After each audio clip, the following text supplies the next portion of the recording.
We tend to send mixed messages, and this happens both verbally and non-verbally. But when we send and receive mixed messages, we jump to the wrong conclusions because we're not seeing things clearly. We're not seeing things through the other person's perspective. The third situation is you're talking to another team member, a fellow coworker, and they're staring intently at your chest.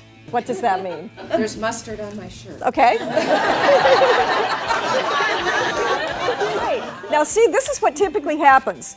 We have a tendency with nonverbals to think we know what they mean when they're really ambiguous. We often don't know what's going on at all, and we tend to go to these stereotypical things that are typically negative that we've been brought up hearing, well, this is what this means. So most people do interpret this as they're aloof, they're standoffish, they're hostile, where I stand like this a lot like you do because I'm cold.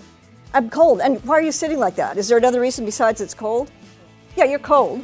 Sometimes it's comfortable.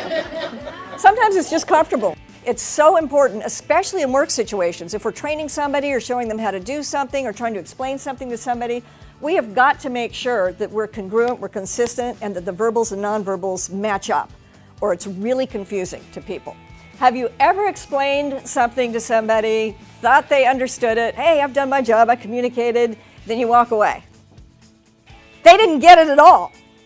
You don't even know it though until they start messing things up, the job starts falling apart, everything starts going wrong. We need to be responsible for both sides of the communication to actually make sure that it's happened, that the person really did understand us.